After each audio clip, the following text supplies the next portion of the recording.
everyone. Say hi, Shawn. Hi, everybody. How's everybody doing? This is Doyle Bloss with HydroMaster and Shawn Bisaillon. We're glad that you've joined us on today's webinar.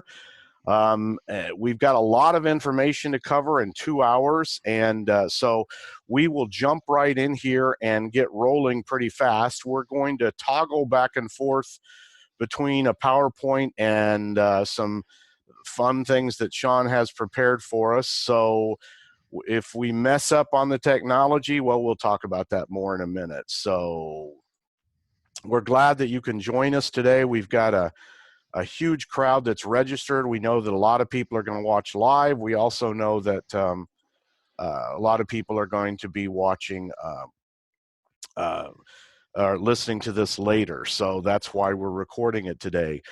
Today's webinar is on the rise of deep cleaning as we transition out of shutdown. And like many of you that are listening in today, Shawn and I have been attending a lot of different webinars and a lot of different presentations in the industry. I want to start off by congratulating Bill Yaden and the team at John Don. They've put on some absolutely fantastical educational learning. So many of us went to the Cleaning Industry Research Institute webinar a couple weeks ago, but as we're finding out, the more we know, the more we find out there is to know. And so that's one of the things that we hope to today is bring you up to date on some things that we've learned. But the other thing that we've seen, and I've had the opportunity to be a panelist on several of the presentations, is when you have just scientists or just research microbiologists, or even just webinar presenters doing these webinars, they have a tendency to either not be able to answer very specific questions about how this impacts your cleaning operation, and or they don't feel qualified to. So we're going to try and do that. Not a lot on the two of us. If you want to know more about that about us, you can just Google us and you'll see all the background and find out about our recent arrests and things. So I haven't gotten arrested. How about you, Shawn? Well, nothing that's like stuck. Okay, So, all right. So I wanted to give a couple of things to start off with. First off, this is the first webinar that I've hosted.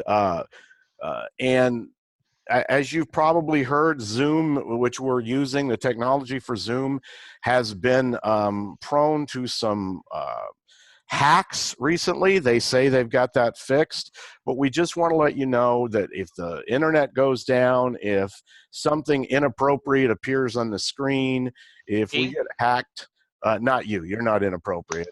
We will make sure and we'll just turn it off and start it back up. So if you see, if it just shuts down on us because the internet goes out or the electricity or something like that. Now, I wanted to let you know I am an expert AV assistant. As a matter of fact, I was bragging to Shawn yesterday that when I was in high school, I got an A+ as an AV assistant. But Shawn reminded me that when I was in high school, being an AV assistant meant that when the cassette player went beep, you put the film strip one frame ahead. So I mean, you knew a beta and VHS and yes, other and reel to reel. I mean, so oh wow. the technology that I'm familiar with is the film strip projector at the bottom of the screen. But we're going to try and run this webinar. All right, so I also wanted to let you know that we're going to go through a lot of information really fast. We're going to have some slides up that we hardly talk about at all, others that we completely deviate from. That's why at the end of this presentation, probably tomorrow or the day after, you will get a PDF of the PowerPoint. So don't feel like you've got to furiously be taking notes. We're also going to throw a lot of links at you, live links to go to this place or that place to learn more information. Don't worry about that. We will send you a resource page with links that are live that you can just click on, because one of the things that Shawn and I know is that we have friends that are smarter than us, that know more about some of these things than we do. And if we trust their information, we're going to send you there to learn more. Absolutely. We're going to refer also to some pre-cleaning checklist, aftercare procedures, certificate of treatments. We're going to show you those on the screen. Don't worry, we will send you those in a Word format or a PowerPoint format. You can customize them, use them however you want. They've been used around the industry for years, so they're not really copyrighted. All we've done is gone in and added some things specifically as a result of COVID-19. And then at the end, we're going to talk about a free deep cleaning marketing campaign that you can download, and you'll get the link to that.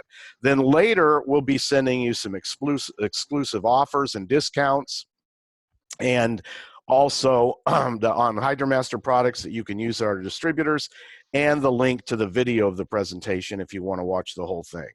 So I think that brings us to where we start, and I think we start right here. Is this a little bit how you feel?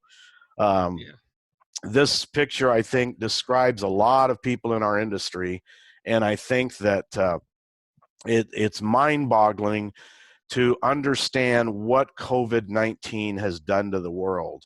The only person that I knew that could provide me with some background on this is my 88-year-old mother. And I asked her specifically because she lived through the polio epidemic.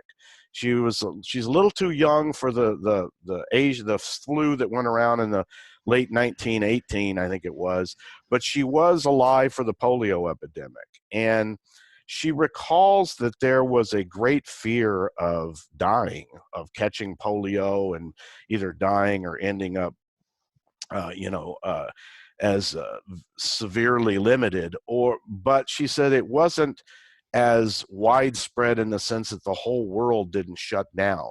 So I don't know that we really have in modern times anything that matches what we're dealing with now.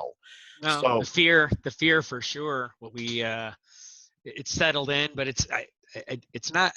I'm not afraid. I think again, I'm younger, so maybe there's definitely a fear in different demographics, but I could see that this is the first time. But the knockout feeling that we get as business owners has just been one after another, and you see people reeling from it with social media comments and what they're putting out there, from the financial knockout, from the emotional knockout, from trying to provide for people and then help, and then wanting to help and then not being able to. It's just been insane. Yep. And I think that we're going to talk a little bit about where we are in our industry. So we're going to kind of start there and ask you to think about where you are. We see three primary ways that cleaning businesses are operating right now. The first is that they're not operating. They've decided, either for financial or moral or protective reasons, they want to protect others, that they've totally shut down and closed down during the state mandated stay-at-home orders. Now, as many of you know, 3 states yesterday announced the beginning of their exit from the stay-at-home orders. Other states are talking about July, August, September. So the change in the stay-at-home orders is not going to be, I think, universal. The president's already said that the governors can decide when to reopen their state. And so when we're going to talk a lot about how to take advantage of marketing opportunities as we exit the stay-at-home orders, but that's going to happen at different times for different people. So some of you decide to totally shut down. Secondly, some companies are operational, but they're only cleaning vacant or unoccupied commercial and residential buildings. And thirdly, we see some companies out there that are fully operational. They're cleaning occupied commercial or residential buildings. And there is a lot of conflicting information out there. There are people who vehemently disagree with each other in social media about whether we should or should not be doing things. And I think one of the reasons that Shawn and I wanted to do this webinar, and I know that so many other companies out there that are doing webinars, is to provide as much information as we can. We're not telling you what to do. We are trying to tell you, here's the opportunity, here's the way to approach it, here's the way to be safe. And we're not scientists, we're not doctors. When we talk about things that you could call a protocol, they haven't been officially approved by anyone. But Shawn, let's start out with, why don't you share with everyone where your cleaning business is right now? Well, I'm in Denver, Colorado, so we're kind of in a transitional point right now. It was where we've been considered essential. So we've actually been out operating. We went from a full-on capacity of operational of cleaning anywhere from managed properties to movie theaters and about everything in between. And we really have just been trying to find any opportunity to be out there and work. So we have been taking on the obligation of cleaning for our clients, and our staff has been out there cleaning and working hard. But I certainly have at this time we're operating. I've got staff out right now cleaning carpets and some upholstery in a residential setting. The homeowners have gone for a social distancing walk while we're there, and but we're operating now. We're in that transitional time. So you're kind of the number two in the middle, but being very picky about what cleaning jobs you're accepting. Very much so. Yeah, and we're lots of things about our screening our clients and who we're going into. We're not chasing cleaning for the fear of your home being sick or disinfected. We're just trying to make environments cleaner and being clear about that. All right. Hey, and I want to welcome, for those of you who don't know, Josh Howard is the president and CEO of HydroMaster. He's jumped in to join us for a minute. He just wanted to welcome everybody. Josh, you want to say hello to everybody? Sure. Thank you, Doyle. Hello, everyone. Hi from Tampa, Florida area, as we're staying safe and secure here. I hope you and your families are staying safe as well. We are in an unprecedented time right now, and I'm really thankful for the opportunity that Doyle and Shawn have putting this together so we can help support and create opportunities for our end users and our customers that are all around the world. In these unprecedented times, HydroMaster's had to also take some steps to make sure that we keep our employees safe and that we keep to try to keep our business going as well. And so we're feeling the brunt of a lot of the same pain that many of you are. And we want you to know that we're here together with you. We want to do everything that we can to support you during this time and to help look for opportunities to grow your business. We're looking and maybe even just start your business back. And these are some of the efforts that I know that Doyle and Shawn are going to be speaking about today. We're also looking at new innovations, and so how we can invest and innovate in this time to create different opportunities for cleaning that we maybe have not supported in the past as HydroMaster, or even enabled our end users to use. And so I want you to know that we're looking at all kinds of things that we can do in the future to help support you. And we're starting that by today with offering this free webinar. And we hope that you'll continue to take advantage of this series that we're starting, and very much appreciate the efforts of Doyle, an icon in our industry, along with Shawn, who equal icon, and we appreciate all that you guys do. So thank you for joining today. Thank you, Josh. We appreciate you jumping in. So, Shawn, we were talking about where companies are in their industry. This would be a good time. Let's launch our first poll. And we're going to ask you to respond to this polling. So if you have, if you are presently working and offering services, what percentage of your goal revenue do you think you have achieved? In other words, what level of business is the COVID-19 pandemic costing you? So if you're shut down on purpose, then that would be 0%. If it's 20%, 40%, 60%, 80%, 100%, we'd like for everybody to vote on that, and then we will show everybody them. So just go ahead and jump in and vote. It's anonymous, so you can put whatever, or the truth, even if it's not what you like. The second question is, what is the present status of your company right now under stay-at-home orders? And is your state not under a stay-at-home order? There are a few that aren't. We're completely closed until the stay-at-home order is lifted.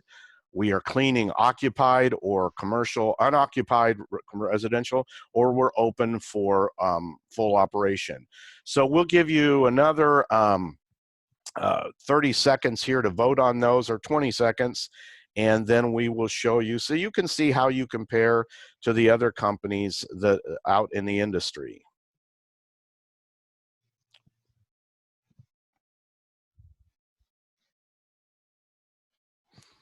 All right, we got 5, 4, 3, 2, 1. All right, let's share the results. You can see that 20% are completely shut down of the respondents. 39% says their business is down over 80% from what they anticipated. 21% say that it's down 60%. 7% say it's down 40%. 10% say it's down 20%. 1% say that they are achieving their goals, and 3% say they're ahead of their goals. So just like we anticipated, it's all over the board. Secondly, what's your present status of your company right now? If your state or province is not under a stay-at-home order, 9%. 13% says we're completely shut down until the stay-at-home order is lifted. 32% are cleaning unoccupied residential and or commercial spaces only, and 46% are open for full operations. Shawn, any thoughts about that? Well, it's not surprising. I was actually interacting with just a guy yesterday, and he's just wants to go out and work. He's got opportunity to work, and I wonder how much of it's being policed and how many people are kind of fudging that stay at order, or the essentials, or are you essential? I mean, the state by state orders. Yeah, and for those of you who are interested in more information about the essential orders that the ISSA and some others, we'll send you some links to that. We're not going to spend a lot of time covering whether you are or not essential. In my determination, I've seen there's no states in the United States that carpet cleaning companies do not qualify as essential services. Now, I know there are those out there who disagree with that and interpret it differently, but the ISSA has done a lot of work on that. And if you're still wondering if you're essential, then there is information out there to help you. We're not going to spend a lot of time on that today because there's been a lot of information says that. So a lot of good feedback coming on the questions and answers too, if you have a chance to take a look at some of that. So let's return to the PowerPoint and get rolling on the information.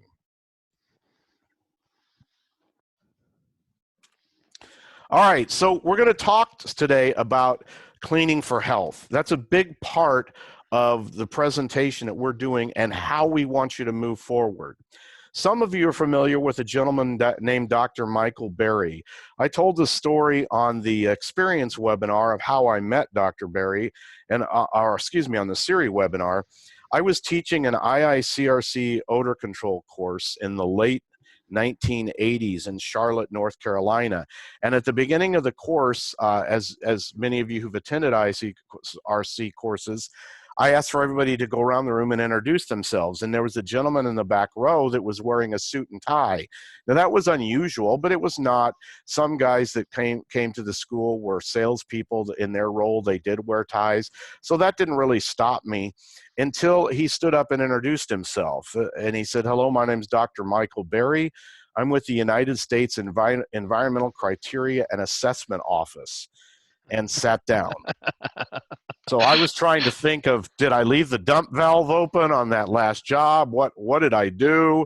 Uh-oh. But come to find out, Dr. Berry's wife had invested into and started a carpet cleaning business. And Dr. Berry saw the invitation to the odor control course. And for those of you who've been through the IICRC odor control course, the 4 basic principles of deodorization are still the same now as they were in the late 1980s. And they're very similar to steps in indoor air quality. And Dr. Berry was heading up the EPA's initial research into indoor air quality. In the coming time, Dr. Berry and his associates at Research Triangle Institute, they put together 2 scientific studies on the interaction of carpet cleaning and floor cleaning and routine cleaning with indoor environments. The Denver study and the Frank Porter Graham study. In both of those studies, one of the outcomes was that that cleaning improved indoor air quality, that especially truck mounted cleaning. Well, we'll talk a little bit more about that later, but in 2017, Dr. Berry, who's now retired and living in the great state of Montana, relaxing, published an article in the Institute, the ICRC's Journal of Cleaning, Restoration Inspection, where he zeroed in once again on the definition of cleaning that he had been talking about since the late 1980s, but specifically applying it to carpet cleaning. So you can read this with me. It says effective cleaning is the process of extracting and removing unwanted matter to the optimum extent to reduce exposure to unwanted matter. Most people clean carpets when they look dirty. Rarely does anyone recognize that their carpet needs to be cleaned for health protection. Yet every time pollutants are extracted from the carpeting, the quality of the indoor environment is enhanced by reducing exposures. A high-performance carpet cleaning process, and this specifically is defining what we're talking about today, focuses on 9 steps using a wet, high temperature, high flow, high extraction system. So we'll talk about that. Most of you are familiar with wet and high temperature and high extraction. We'll talk about what Dr. Berry meant by high flow too. In this same article, in that journal, one of the things that he did was summarize all the scientific studies that were out there at the time. This is 2017. And this was not only his studies, but some of the other studies that we're going to refer to, Air Quality Sciences and Air Mid Health Group and some other groups that have tested this. And if you'll look, he summarized what the impact of hot water extraction cleaning on carpeting did to soils, allergens, and specifically what we're talking about today, infectious agents, okay? So we know that historically, using truck-mounted hot water extraction has had a high impact on the extraction and reduction of viruses. Yeah, I wanted to clarify that too, that it is truck mounted, and that is for that reason of removing it from the building envelope somehow. And if, in your cleaning process, you can certainly, I feel, bring that level, but you got to look at where your machine's positioned. If you're using portables, there are options, but you've got to consider what's coming back through that filtration at all times too. And I think one of the things that Cleaning for Health, Shawn, you and I have been involved in it since we were wee little guys, but it really, it made a huge impact in the 1990s. There was a lot of training on it. And I really think it kind of took a back seat over the last few years until this COVID-19 came out. I think it's market-based too. I mean, some markets certainly push environmental, green, and the marketing position for some of the cleaning contractors that are trying to get business in those markets certainly gravitate towards that, depending on the demographics of where they're at. But absolutely, it has sat on the back burner for too long, and it's been a core of how we operate and we market. It's our passion is making cleaner, healthier environments in everything we do. But you're right, it's faded.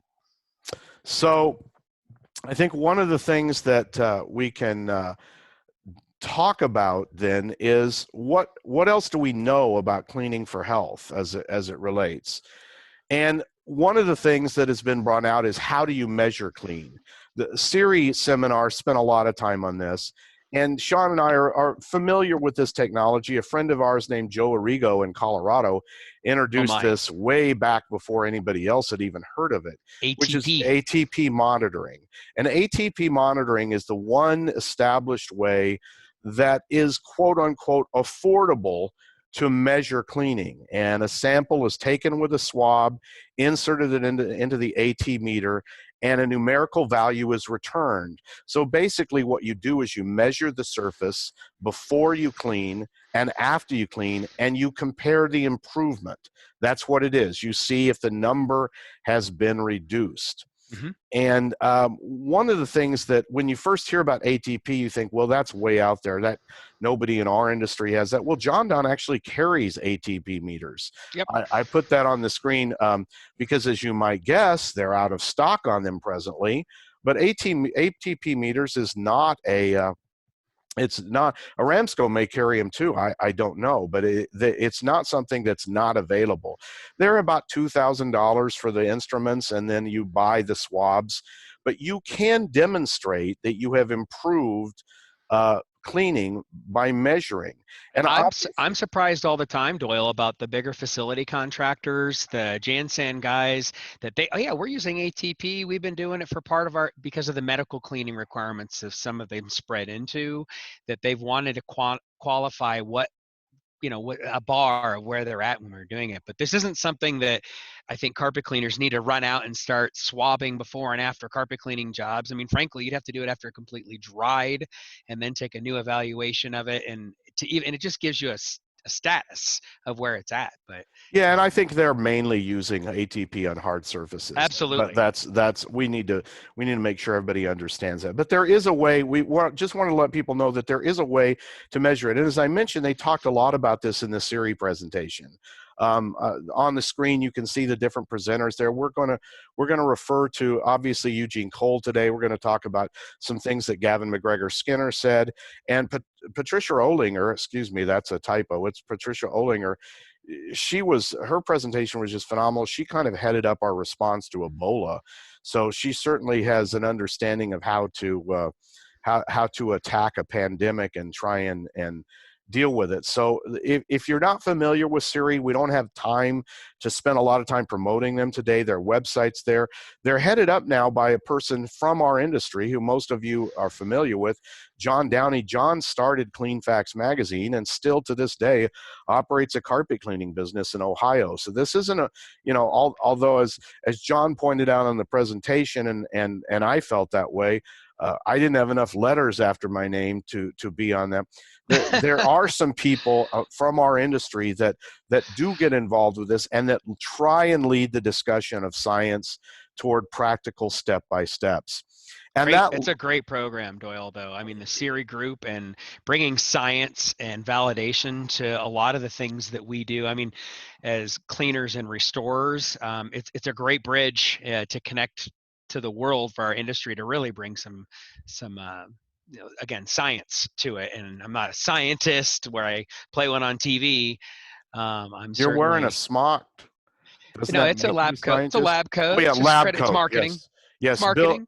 Bill and Rachel pointed that out to me, that it's not called a smock, it's called a lab coat. Okay. Oh yeah. That makes you smart. Yeah, if you put a tie on or a lab coat, you make yourself a little more noticed. There you go. That's true. That's exactly right. So we're going to talk about that when we get into marketing next hour. So the second thing from the cleaning for health standpoint that we wanted to bring back to the forefront, I think most of you that clean carpets know this, but it's something that we need to be reminded of, and that's the value of heat in the cleaning process. Most understand that the use of heat accelerates chemical reactions. But we also need to understand that heat in the removal and treatment of unwanted substances, including biological germs and viruses, has been scientifically measured and demonstrated in studies sponsored by Dr. Berry, Research Triangle Institute, Air Quality Sciences, Aramid Health Group. We know that heat reduces biological contamination. In some of the studies, it was up to 91%. In some of the high-level environments, child care center, condominium with 2 dogs living in it, things like that. In most cases, it was in the 50 to 60% range. But if you're having trouble sleeping, you can read some of these scientific studies, and because they're long and involved. But we know that heat works in reducing biological contamination. Now, does that mean Shawn and I are telling you that if you hot water extract a carpet or a hard surface floor with your big, huge HydroMaster truck mount or somebody else's truck mount, that you're killing viruses? What? No. Oh. It doesn't. No? No. Oh, dear. We're not claiming that. No. What we are saying is that the science tells us that this is a good step in cleaning, in deep cleaning. Results, Shawn, any other science. thoughts? Science. I mean, it's fact. We've seen the acceleration of particles and the results of cleaning, obviously physical, that we can even see change in heat. But I think that one misconception about heat is that all heat's created equal, and heat delivered at certain volumes during the cleaning process of flushing that water through the fiber. I mean, but the heat is going to certainly be a great vehicle to accelerate that cleaning process. There are claims related to heat and contact time and the abilities to stop viral activity and bacterial responses and the benefits of it. So I think our best goal as cleaning and restoration professionals is to, when the surface can allow during the cleaning process, for you to maximize the heat of your cleaning pie, that you do so. And in all senses, we try to do that. And we try to, not to go down on you, Doyle, about the concerns of chemistry use, but we don't need as much chemistry. We'll probably stop buying as much pre-spray if we run a little higher temperature occasionally, and that balance. And we too try to limit that and maximize heat, but Yep, definitely. I think that heat helps us clean better, and we know that heat's been measured to improve things. Now, listen, if you go out there, you're going to find, like I mentioned before, a lot of conflicting information. If you think that we can't decide how heat works on the COVID-19 virus, just go see the arguments in the dishwashing community about how long you got to use heat on dishes to kill this or kill that. The fact is that you're going to be able to find quote unquote experts to agree with anything you want to say. What I would encourage people to do is is collectively. Joe Kowalski wrote a nice thing about this on Facebook the other day. Collective science. You can always find one scientist that'll claim just about anything, but look for what the majority of the quote unquote experts are saying. And I think we can use that in heat. Speaking of experts, a good friend of yours and mine, Shawn, is Rachel Adams Bayall.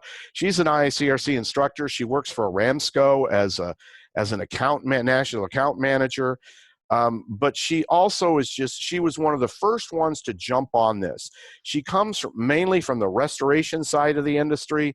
And practically the first day that COVID-19 really got out there in the social media world on Facebook, she jumped right on it. And she wrote something that I appreciate so much, because first off, we want you to know right off the bat that HydroMaster does not presently sell a disinfectant. We do sell ozone machines. We manufacture ozone machines, but we don't sell disinfectants. We don't sell foggers. We don't sell electrostatic sprayers. You sell truck mounts. We sell truck mounts. We sell carpet cleaning chemicals and equipment and hard surface floor cleaning chemicals, and we sell tools. So we're not here to attack or promote or not promote anybody's product today. We can only speak to what we manufacture. But what Rachel said is clean first. Don't just start spraying a disinfectant. And it isn't just Rachel saying that. If you carefully read the Center for Disease Control, deep clean first, okay? That's deep clean, not just polish. Right. I think so many cleaners and even the day-to-day trash lining changers and custodial contractors that are in facilities, they're used to polishing stuff. And I think we, as even guys like Barry, and this may take a little thunder, but that gives us our time to shine right now, to show that we are true professionals and we actually know how to clean. We know what cleaning means. We need to go out and remind everybody that we are the deep cleaning experts in the world. What do you think attracted Dr. Barry to us goober professional carpet cleaners? Nerds. Because he went to an ICRC class. He went to several of them. He saw the science of cleaning that was being taught and the science of odor control. And he said, these people are making a conscientious effort to try and do things the right way. And, he will tell you that to this day. Then for those of you who attended the CIRI conference, this was just a quick summary Dr. Eugene Cole, who also worked with Dr. Berry in those initial studies. Larry Cooper can tell you some great stories about some of those initial studies that were done with Dr. Berry and Dr. Cole. Here's what he said: the virus, and this is what we really want you to understand, the virus, the COVID-19 virus, has a lipid envelope that is not protective, rendering it susceptible to inactivation by detergents. Okay? In other words, cleaning surfactants and detergents will break down the lipid envelope and inactivate the virus. And most of the scientists and doctors that are telling us this tell us that they prefer detergency over disinfectants to attack the virus. That's not us talking. That's not Shawn and I. That's not the truck mount salesman or the IICRC instructor. That's the doctors and scientists. Because this virus has a lipid envelope that is so weak. Now, I'm going to say this now, but it applies to several things that we're going to talk about throughout the day. The second thing that they talked about a great deal of on this seminar was that the COVID-19 virus it may be floating around in the air, it may be on a surface, but it is not alone. They kept reinforcing the fact that it is encased within other materials. Not to be too graphic, but as you might imagine, those materials are often snot, spit, or fecal matter, which only makes sense. I think we have to be conscious that it's also not just this COVID-19 virus too. It's everything else. It's just a general mindset we need to be in as we are more conscientious that we should always have been to cleaning better and to being more conscious of how we're communicating and communicable, transference of disease and anything between us. It's so important that we don't just compartmentalize this one issue, and we generally take better care. Absolutely, absolutely. We got a lot of questions coming in, and we will try and cover as many of those as we can. We're going to take some questions before the top of the hour, and then we're going to take some questions at the end of the presentation if we have time. And if you have a specific question, make sure to include your email in that question body. We'll be sure to respond to them after the seminar, and we'll make sure to follow up with anybody individually in any way we can help guide you in a great way. Absolutely. So because we know that the virus is contained within other materials, it only makes sense. What the point they were trying to make, I believe, and it was that this is another talk about deep cleaning, that they were not real high on just going into a building with a ULV fogger and a disinfectant and fogging everything. They weren't real high on it. Neither is the EPA. We're going to talk to you about that in a minute. They said that, you got to clean first. You got to break through the materials that are causing that are encasing the virus and get to the virus. The other thing that Dr. Cole said during the presentation, which I wrote down, was somebody asked him specifically about temperature. And his response was, yeah, the higher you can get, the better. As a general rule, with obviously educated limitations, the higher the cleaning temperature, the better. So, we're talking about plastic carpet, we're talking about hard surface floors and hard surface countertops that can handle high temperatures. Yes, there are some surfaces, wool carpet, for instance, that you want to pay attention to temperature on. But as a general rule, use your high temperature. So, from our point of view, we believe that deep cleaning is a part of the solution on COVID-19. We believe that it's deep cleaning. So we just on all surfaces, not just carpets. Exactly. We're not just talking. Deep clean. And what does deep cleaning mean? That's what we're going to talk about. But before we do that, nice segue, Shawn. One of the things that we want you to understand is we're going to quote our friend Clint Eastwood again. A man or a woman has got to know his or her limitations. And we're going to come back to this. Don't oversell your capabilities. Don't promise or imply something that is impossible to achieve. But fogging makes a better video. Yes. You do not disinfect anything, okay? You sanitize, you can make an argument for that you could make that claim. You know what? But I think I like this, you know, and I'll go to back to my Dr. Michael Berry's book and what he put out there for us. I like his explanations in his document on page 81 under cleaning. And earlier on in a conversation with John Braun, I had brought this up too. What is clean? You know, what's clean for a consumer? What's clean for a home versus what, you know, are we making it better than they are now for a hoarder by just taking one thing out of their home, one moldy thing of bread that was left behind somewhere or whatever it was? We've improved the status of how clean it was, but our claims of what we make for people, I think at best we need to say that we're making them more sanitary. I think we got to define that. We don't want to say we've disinfected it.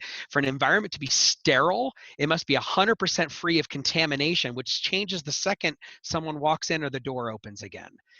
For an environment to be considered disinfected, we remove to make the safe majority 95% of harmful substances. I mean, these are his definitions at that point. Sanitary at best. We got to define clean for that individual customer and bring them to a level and have an expectation and set those expectations for where clean is going to be for them. Thank you, Shawn. I totally agree with you. And that's the point, is we need to be careful with our wording. We need to be careful with what we put on a bill. The third thing on this, the Clint Eastwood philosophy is, listen, money is not worth your health, your technician's health, or your customer's health. And one of the things that you know, you've got to make a decision, and many of you have, to stay at home until this whole thing is passed. And that's certainly your right. And some of you are avoiding any job that could potentially have it. And one of the things we're going to talk about is most of the commercial facilities that we are telling you need to go out and market to clean have been shut down more than 14 days. Now, all the scientists that I've heard talk say that the virus is inactive after 5 to 7 days. Yeah. I hear some conflicting information to that, but the majority of the science that I hear is 5 to 7 days. But I think 14 days is still a good, safe rule. If nobody's been in a building for 14 days, even if there was a positive COVID-19 diagnosis, the chances of you being exposed to it are greatly reduced. We're still going to talk about taking protective steps, though.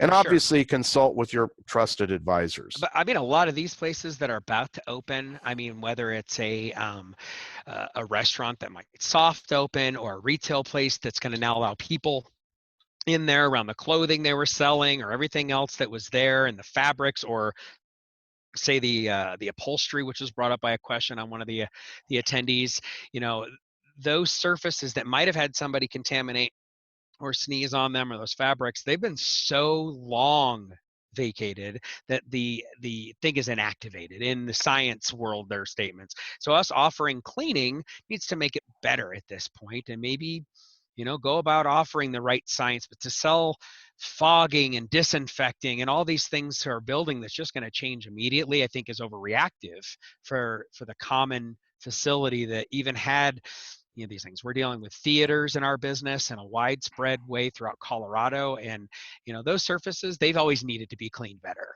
you know. Absolutely. And you and I talked about this yesterday, Shawn. I think one of the things that greatly frustrates many of the fine people that are listening to us today is that they are trying to do the right thing, and they see other people, other cleaners, other restoration companies, some respected franchises, some of our friends, some fellow instructors out there making claims.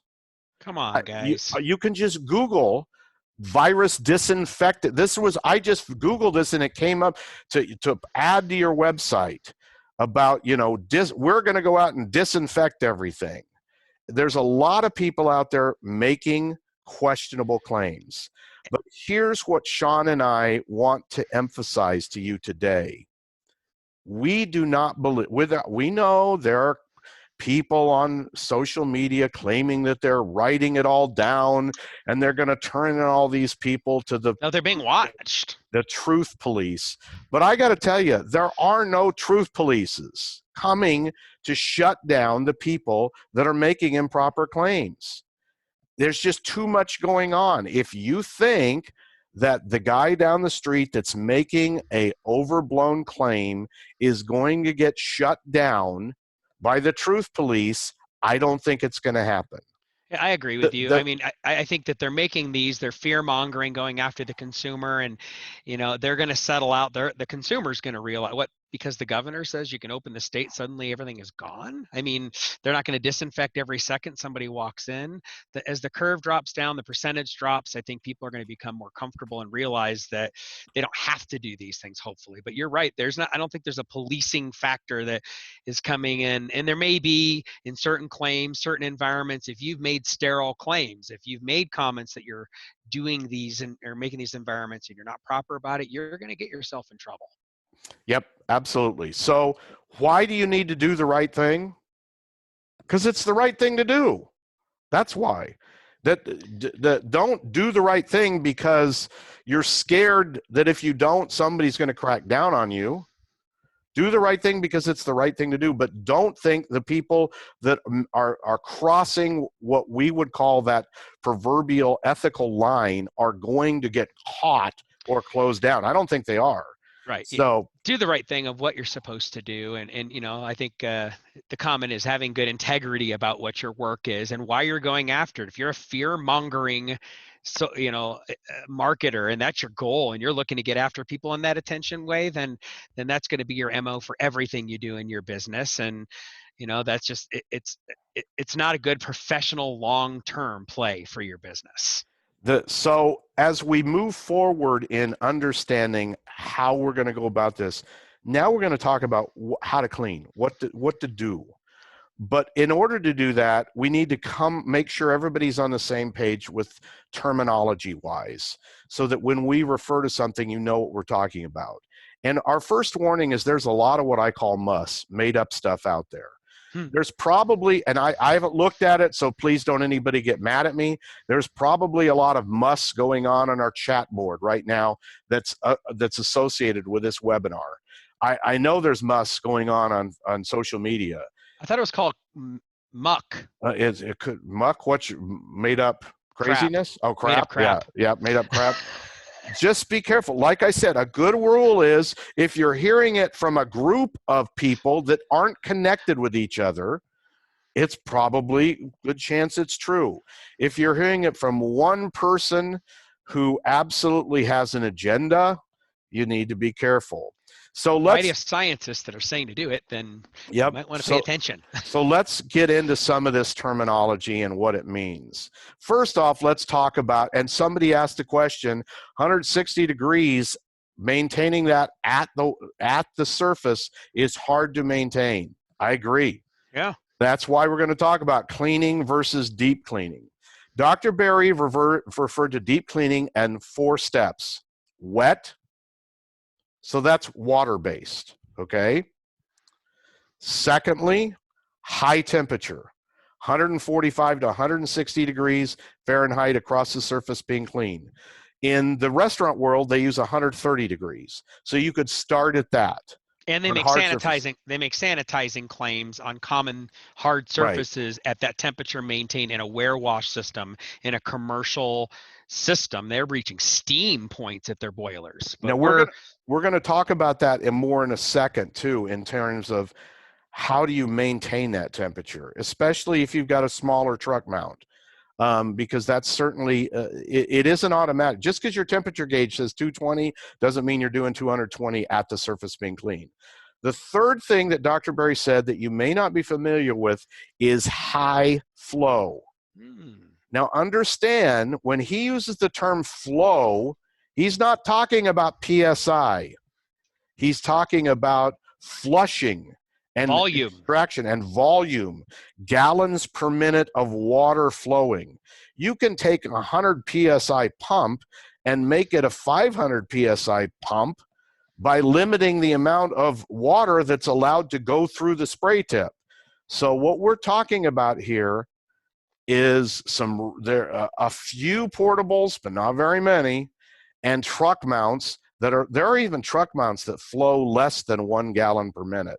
We're talking about high flow, 1 gallon per minute or more. Okay. And I think it's important that we're talking about hot water extraction systems primarily. If you're listening in and you're thinking, what other methods? There's water appropriately used with encapsulation sciences and even bonnet cleaning and other methods of wet systems.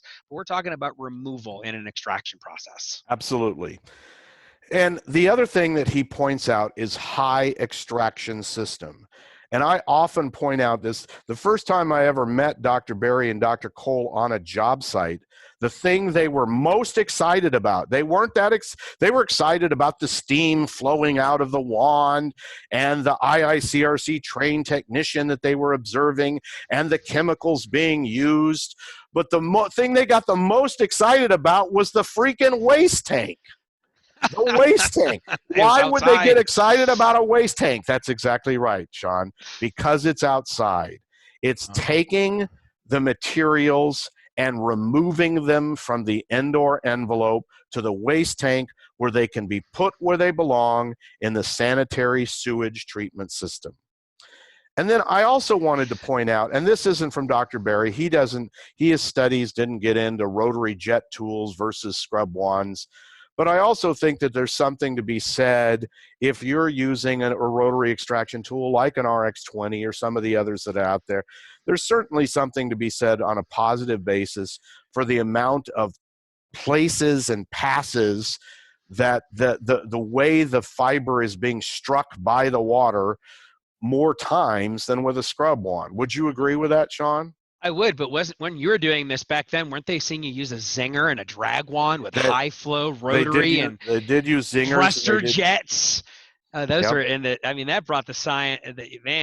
Those were some of those earlier extraction systems. But I think as we're talking about this particular scenario now, we're really talking about the need for restorative cleaning. I mean, it's past what a truck mount with a standard smaller wand can do. It's past what encapsulation can do. I love encapsulation cleaning for maintenance of an environment as long as there's a good vacuuming system with good filtration. I think that they all have their place, but right now we're really important to be doing a deeper extraction. So when we offer a cleaning for a pre-open, when we're doing with our clients right now, we're selling a restorative cleaning. We're actually where we would normally charge perhaps a little extra to run our RX-20. That's part of our deep cleaning, going to help for the community. We're using our rotary extractor for the deep cleaning process now, and you can see the difference. They see the flushing activity, the capture of the heat over top of it with both friction, heat, as well as moisture and steam. It makes such an enormous difference. I was actually I have a white sample of carpet in my training center here, and we were doing 4 different methods of cleaning on the same soiled carpet with typical passes, and I've been staring at the difference, and I went back over some of it with the RX-20, even the wanded areas. It's just reminds me how much more, and sometimes I get lazy and I want to do it because the wand looks great, it's so much better than it was, but can you make it better? As better as possible. Why haven't you done it? But we did. RX-20 is deeper cleaning for sure. All right, so we've talked about cleaning versus deeper cleaning. Now let's talk about sanitizing and disinfections, okay? The liquid materials that claim to kill germs, okay, kill bacteria. The proper term is more likely inactivate than kill, but liquid solutions that claim to kill germs, I point out that the EPA does use the word kill. We get yelled at a lot by that in our industry, but the EPA uses that term, and they're the ones who regulate it, so I'll say kill. Disinfectants that kill germs have to be registered with the United States Environmental Protection Agency. Australia has similar regulation. I believe I know Canada does. I believe the United Kingdom does. There are organizations that oversee this, okay? So they regulate if a chemical claims to kill, then it's either classified based upon how well it performs in a laboratory test as a sanitizer or a disinfectant. And the other thing I want you to point out to is grab your favorite sanitizing or disinfecting solution and read the label carefully, and you'll see that on some surfaces it's claiming to disinfect, on some surfaces it's claiming to sanitize, on most surfaces it's claiming to deodorize. And I also want to point out most of those labels on most of those products say to remove the bioload first, clean it first, remove that. And that cleaning could be, if appropriate, vacuuming with good filtration.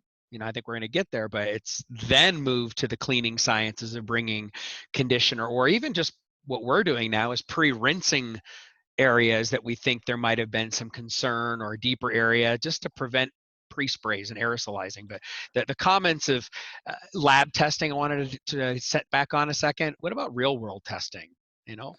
Well, and I think that's important that people understand this. I don't want to get us too far behind, but for all this helps with some of the misunderstanding that's out there. If you haven't quite grasped what all this means, you're not the only one, because the fact is, this is what the scientists and the doctors are telling us. Even the disinfectants on the EPA N list have not been tested in a lab, much less in the real world, to kill COVID-19. They are using the fact that in the past testing, these disinfectants and sanitizers were measured in a lab to kill viruses that are structured the same as the COVID-19. So if you see somebody claiming that they have something that kills COVID-19, that has not been measured in an EPA-approved lab yet. And the experts on the Siri call were saying it could be the middle of next year before that even takes place. And Shawn, to reinforce what you said, this is right off of an EPA document, okay? Disinfectants kill more germs than sanitizers, but in most cases, a cleaning product is used first. Then the surface is either sanitized or disinfected. And the other thing I wanted to point out, look what it says at the bottom of this page in this EPA document. It talks about many disinfectants are poison. And then we spray them after we clean and leave them so that surface is safer. Pay attention to that, okay? Because this idea that we just go in and start spraying disinfectants everywhere. Now, this is something that I know was put on Facebook the other day. I know that it's caused a lot of discussion. Listen, this is coming from the EPA. You can argue with them, okay? This is right off their documentation. The EPA does not recommend the use of fumigation or wide area spraying to control COVID-19. The Center for Disease Control and Prevention recommends you clean contaminated surfaces with liquid products such as those provided on List N to prevent the spread of disease. Now, we're going to come back to this because I think that Dr. Cole and Dr. Olinger said it well in their presentation. If it makes people feel better to fog a disinfectant, there's certainly nothing wrong with that. If it makes you feel better, if you're going into an environment that you know has had COVID-19, to fog before you clean, to protect, that's not protecting anybody in the building, that's to protect you and your technicians. I think they referred to it like knockdown at that step. Yes. To kind of air cleanse. Air cleanse. Run a HEPA scrubber, filter, bring in fresh air. The solution to the pollution is dilution oftentimes. Yes. So we know that there's been that what do we do with all this stuff? So let's talk about deep cleaning in an environment without a known COVID-19 diagnosis. All right, the first thing that Shawn and I have gathered from all the stuff that we've learned is that you do need to treat everything you are bringing into the dwelling. Your tools, your hoses, anything like that that you're bringing into the building. Now there's a machine out there called the hoser. Most of the suppliers sell that. That's a great way to do the hoses. I know some of you are just spraying and washing them off, but either clean or apply a disinfectant or a sanitizer to all the tools and hoses that you're bringing into the job. Well, I think both. Yeah, I know what some of you are thinking right now. That's an extra step. Am I going to be able to charge more for that? Listen, I wish we had more time to talk about that today. We'll talk about it a little bit in marketing, but here's what I would tell you. Anytime you have to do something that you can't charge extra for it and then remove it on the bill and then remove it from the bill. Show them that you took the step and then extract it from the amount you charge them. And I think that was the idea that Tim Miller put forth on the experience webinar about a certificate of treatment. You notice it doesn't say a certificate of sanitization or a certificate of disinfection. It's basically giving something to your potential customer or to your booked customer that says, hey, we cleaned everything before we even came into your home.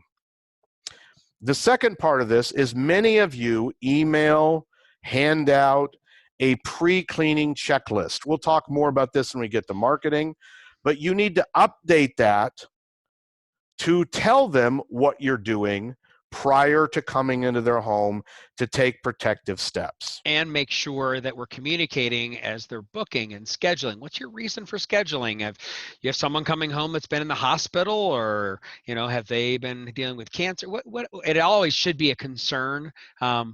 Why we're cleaning for someone. It's a good thing to ask in general, but at this time we need to be even more conscious. So our staff is asking. It's part of our script as we're initially putting in, and then my staff is going in the home and they're being observant of people that are sick or otherwise more than before. That's exactly right. Now, I know that many of you are saying, hey, how do I get, that's a good idea. How do I do that?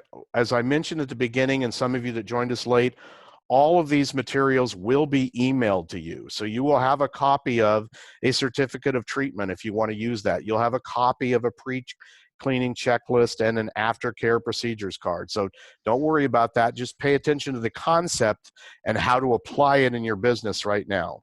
And then, Shawn, for a minute, can you tell us, what does taking precautions in the job site have to do with COVID-19? Why in the world would we be telling people, yes, make sure you use corner guards and hose hooks and all the other stuff, but we're going to talk about booties in a minute.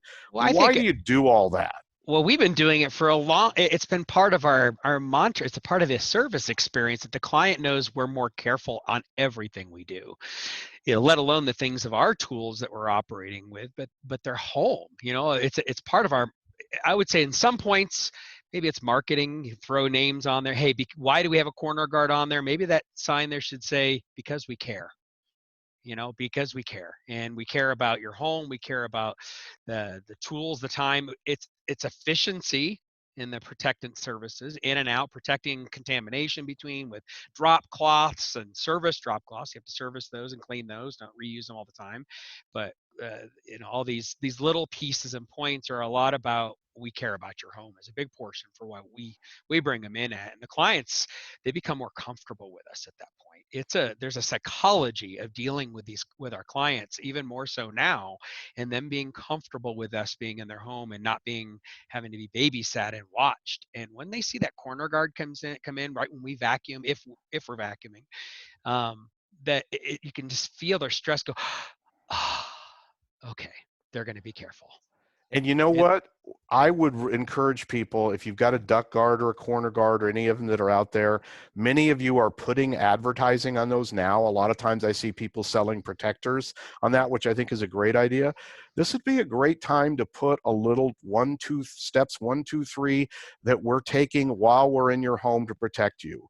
Perhaps put a little education on the corner guard right now, because that way, if they don't read anything that you send to them, while they're standing there, you're upstairs cleaning, they're going to read that 1, 2, 3 steps that you put on their corner guard. You know, and here's some dirty laundry for you from my business. We noticed how dirty our corner guards were during this deep service cleaning of all of our equipment that we've taken advantage of in our downtime to be able to make sure that we are raring and ready to go when the switch gets turned on. Our corner guards needed scrubbing more than we really were doing. So Shawn, I even saw a guy on Facebook the other day I thought was a brilliant idea. He's using the door protector from what's the name of Sealador, Ron Hunters, and he put up his education process about the steps he's taking while he's inside the home on COVID-19 on his Sealador. Yeah, great.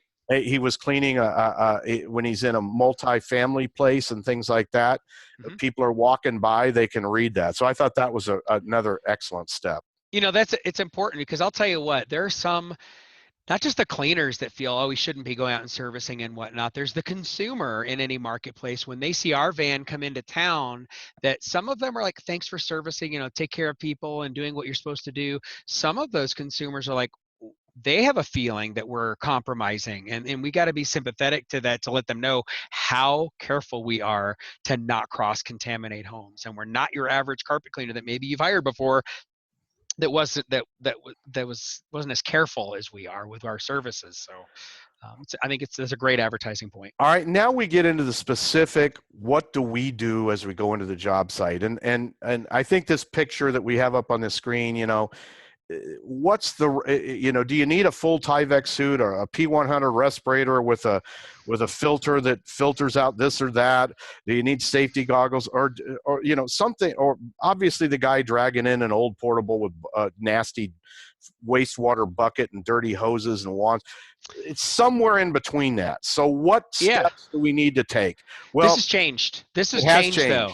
You know what? Go back to that slide there, or maybe even drop off the slides for a second, you know, and think about the guy in the bottom that's there in that Tyvek suit. How much is that going to scare a customer?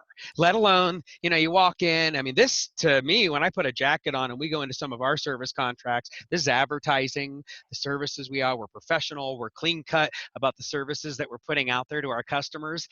But we've transitioned a bit in our offerings. You know, we started out, that picture in the lower picture was actually one of my staff in a deep clean scenario. And we were about a week after things started to get announced. And right after the Siri convention, I had just implemented some deep cleaning protocol offerings, because some of our customers have been saying, you guys do a great job on the carpet, more than anybody else we've ever seen. We've had our guy kind of buff things or do things and improve the places, but you guys are insane. Will you do our tile? And they say, oh yeah, of course, we've always done that. Or will you wipe down our walls and do some of those processes on other surfaces?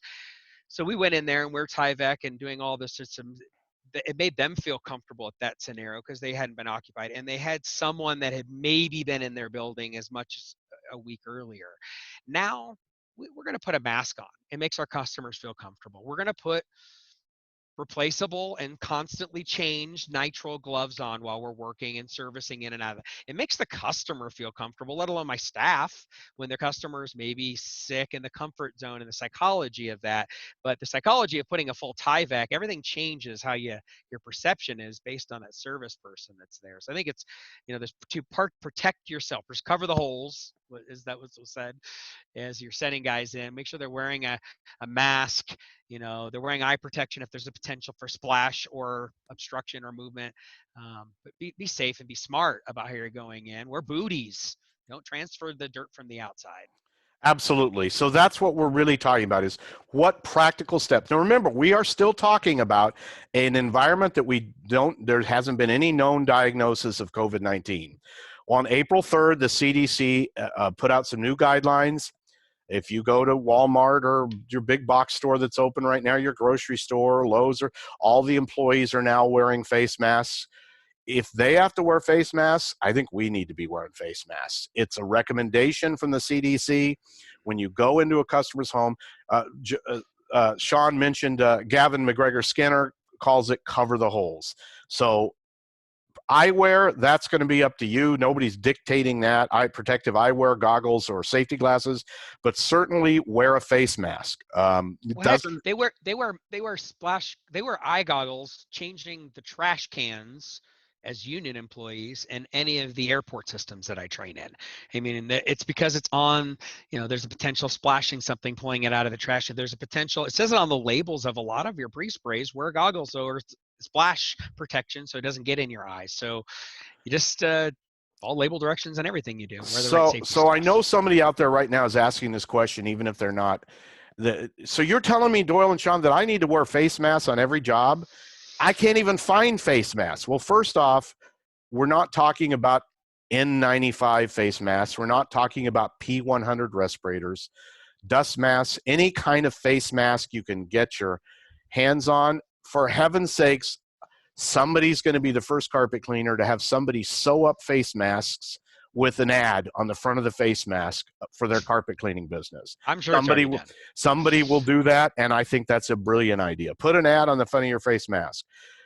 Booties, covering booties. You're basically wanting booties because you don't want to track anything from the outside inside, and you're protecting your employees from anything that might be on the inside floor. So cover the holes. Cover the holes. Any other thoughts about that, Shawn? Again, the mats, the sealadors, inside, outside air, open doors. When it's a beautiful, fresh day and everybody's going to be opening or going for a walk, open that house up, burp the home, do those things as part of our setup process. It needs to be done. Our transferable walk-off mats, changing white towels. I'm a big believer in a white terry cloth or always being in your back pocket and certainly is part of our cleaning processes. But I'm a really big believer of the cleanliness and the crispness of putting that down when you enter in their mindset. It changes someone when you put that mat on the floor and you wipe your feet on it. Perfectly white towel, not a dirty, sloppy one. Their mindset is you're going to be that much more careful and controlling on every step that you take. All right, the next step, this is not new. For those of you who this is new for, you obviously weren't, are newer to the industry or you've ignored advice. You need to keep people and pets out of the area that you're cleaning while you're cleaning it and for 20 to 60 minutes after cleaning at a minimum. So how do you do that? You put up barriers. You put up signs that say you're not allowed in here. This was good common practice before COVID-19. This dates all the way back to the late 80s and early 90s and the Kawasaki syndrome and things like that. This was on the Shaw recommended or the DuPont recommended list in 1992 for aftercare procedures. Keep people out of the area. All we know about COVID-19 says the same thing. This extends to it.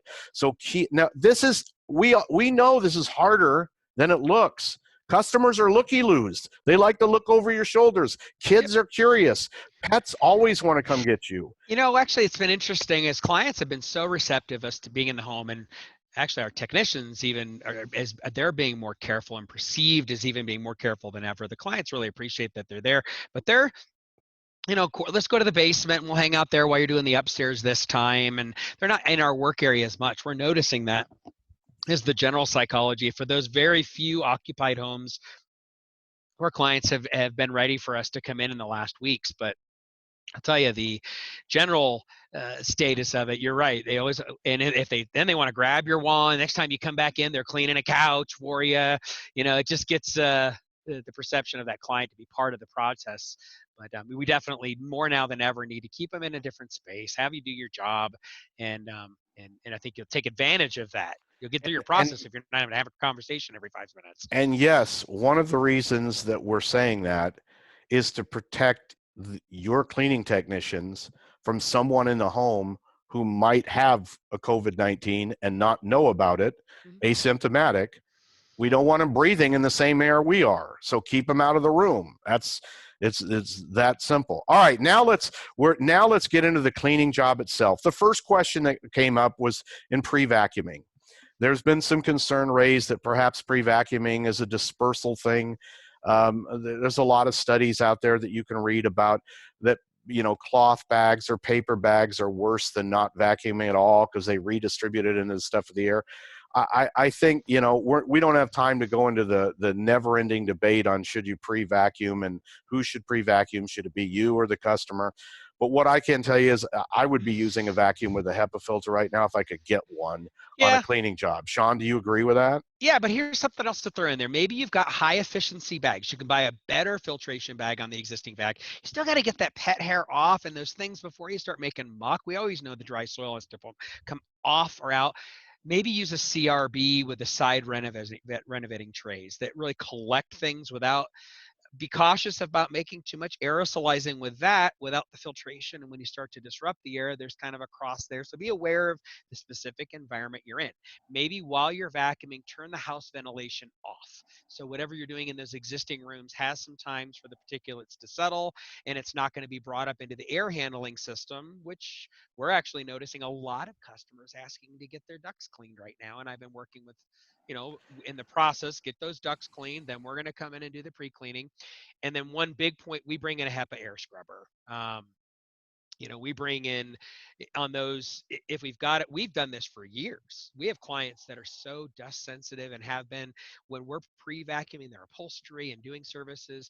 I've even had clients have us build containments in our work chambers before this. So, but vacuuming needs to be done on a per issue basis. What kind of vacuum cleaner? How often do you even change your bags anyway? We're changing our bags pretty consistently at a low impact level. Now, every job, it's not that expensive. We leave the bag behind in the garbage can. All right. So secondly, we've learned from the Center for Disease Control. We've learned from Dr. Cole. We've learned from Dr. Olinger. We've learned from Dr. Bisaillon. We've learned from Dr. Heiferman. We've learned from Dr. Yaden. We've learned from all these friends and associates that we interact with that detergency breaks down the lipid envelope surrounding the coronavirus. Yep. So what pre-spray do we use? Generally, your favorite pre-spray is going to work fine.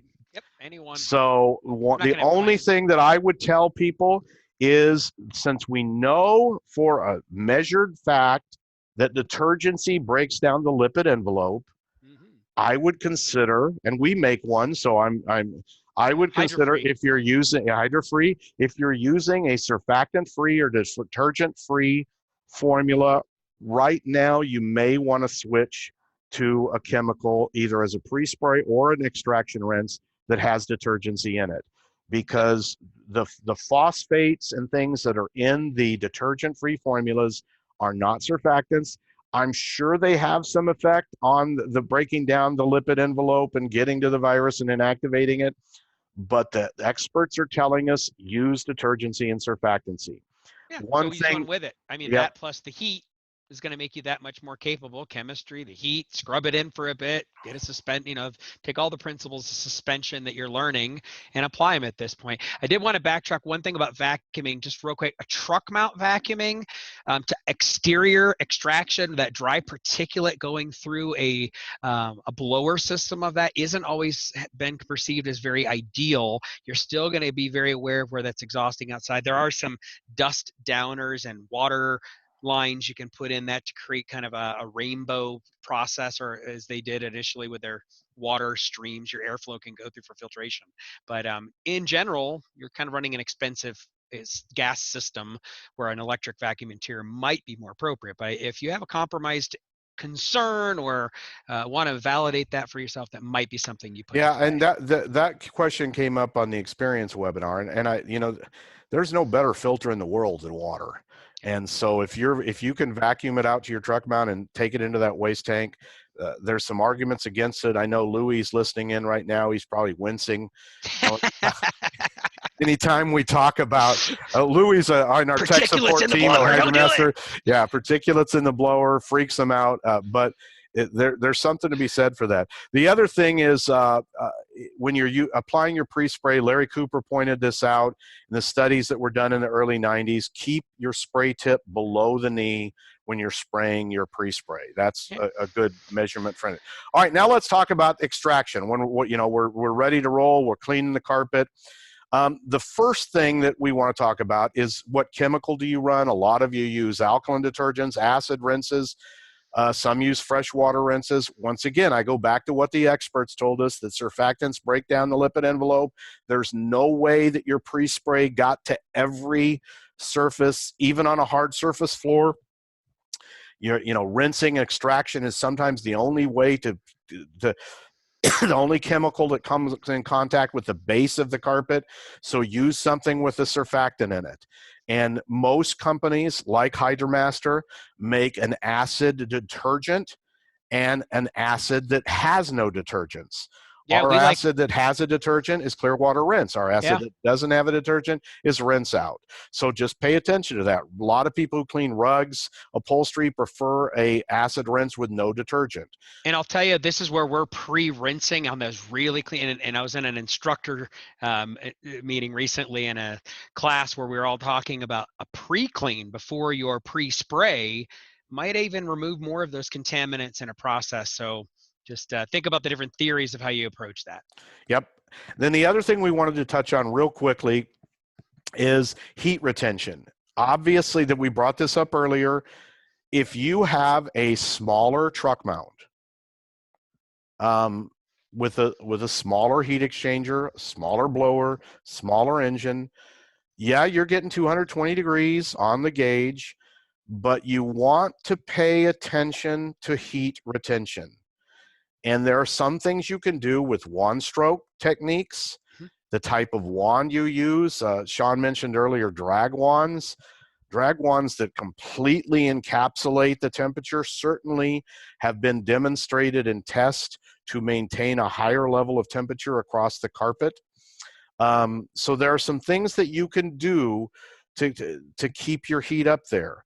Maybe just slow down a little bit if you've got a smaller truck mount. Shawn, any quick thoughts there? Yeah, just keeping the water flow consistent. If you stop and go a lot, your water temperature really changes. So as you get to rinsing a room, kind of get your flow to maximize it. You can put gauges on your wands. They're still, we used to call ours the lie detector. I remember that Steamway days. And man, that one we had, I remember being out in a parking lot and having at the wand from a Powermatic at 301 degrees at the wand. I mean, that's way too much, but you can change it. So check it, your system, get one of those little inline temp gauges. All right. And then finally, the final step of the cleaning, there's been a lot of discussion, Shawn. I just wanted your thoughts. Speed drying, grooming, air scrubbers. You've talked about air scrubbers already, that you're using them. Mm-hmm. Is there anything wrong with speed drying right now, using an air mover to blow air through the environment? If you're dealing with an enclosed environment that you have no windows open and you're not ventilating and kind of diluting that air, then you might want to maybe not put an air mover in and get more drying passes and slow and take advantage of the ambient abilities. But aerosolizing things after, if you didn't do full removal, depending on the depth of your cleaning, might want to be considered. But we're not using air movers or leaving them behind with our clients, but we are trying to keep control of those in the environments, depending on the kind of house or business that we're cleaning and whether or not there's someone there. All right, great. So the next thing is, what effect does COVID-19 have on cleaning frequency? And, should environments be cleaned more often? Well, I mentioned this in the experience presentation that I did, and I'll stick by it. Yes, the answer is yes, yes, yes. But the answer is also, if we could just get businesses and consumers to what's already recommended, oh my goodness, yeah, we'd be doing better than we are. So I mean, we've been telling our customers to vacuum. I think the manufacturer says to vacuum a carpet every day just to take care of typical soil, and nobody does. And then clean it once to maintain. We try to put every play in front of the consumer to budget money there. Maybe now is a better time to get them budgeted to start putting those plans to keep a cleaner environment. It's a good time to take advantage. We're on a soapbox with our customer. It is now to increase your frequencies. If nothing else, the carpet manufacturer, in this case Shaw, recommending cleaning every 6 to 24 months, or the research scientist, in this case Dr. Berry, in the article with the cleaning frequency, and this is also built into a lot of the ICRC documents now for cleaning frequency intervals. It's always better to have somebody, but if you're trying to sell your customer on increasing frequency of cleaning, it's less pushy of a sales tactic if that comes from an expert other than you. So build these into how you talk to your customers. Well, and as you're increasing your frequencies, your cleaning is probably going to get a little easier, and your timing is going to get better, and you're probably going to offer them a better market price per service. So it goes hand in hand for the budget. All right, Shawn, let's get to the slide that's going to get you and I shot. Okay, Uh-oh. let's talk Oh, about man. post-cleaning treatments. I'm out of here. Applying it. Now, remember, right now we're still just talking. We're still just talking about a non-diagnosed COVID-19 environment. Okay. Well, All why right, are you spraying first off, stuff? yeah, Why are you doing first it? off, there's nothing wrong with post-spraying with a disinfectant or a sanitizer. There's nothing wrong with it. So if you want to do it, if you want to charge for it, do it. But the first thing is it needs to be an EPA Enlist disinfectant only. And that Enlist now includes almost all of the products that are available in our industry. I Now, have an example, perfect place to maybe consider doing this. City environment, the fire department, the police department, they're constantly having exposure back and forth, and they want those surfaces to not be a reissuing contaminant or be susceptible to becoming recontaminated because they've been treated with something that will keep it from inhibit it from allowing growth in those areas. Those are environments. That's a great segue to our marketing talk later. We're going to build that right into it, Shawn, that idea. So, but just keep in mind, if you're going to fog a disinfectant, you need to see if the label says you can fog it. If the label doesn't say you can fog it, I'd be really careful about fogging it. You have to, it is a violation of federal law to apply these disinfectants in a manner inconsistent with the labeling. That's on every one of their labels. So, secondly, do you need to take precautions when you're spraying a disinfectant? In my opinion, yes. In everybody's, no. Now, there are products, okay, botanical, chlorine dioxide products at certain ppm, Doyle, that have less restrictions, less precautions than other disinfectants. We're not experts. We're not the people who manufacture those products. Call the people who sell you your disinfectant and ask them, should I be wearing a respirator? Should I use a certain type of thing when I spray the disinfectant? Ask the people who make these chemicals, because they're different from chemical to chemical. There are some that require less protective equipment. The next thing, and this was brought out beautifully by Bill Yaden and Barry early on, I'm so glad they did this. Does your state require you to be registered as a pesticide applicator? Licensed or registered, and there's both programs. These are pesticides. They kill things. In many states, I think Barry said it's up to 39 now. You have to be registered to apply these, even in your daily carpet cleaning operations. Yeah. So get it done. If you want to spray disinfectants, you need to contact your state agricultural commission. Here's your problem with that right now. A lot of them are considered non-essential and are closed under the stay-at-home orders. But as soon as you can, get in touch with your state agricultural commission and find out whether you need to be registered or to apply a disinfectant.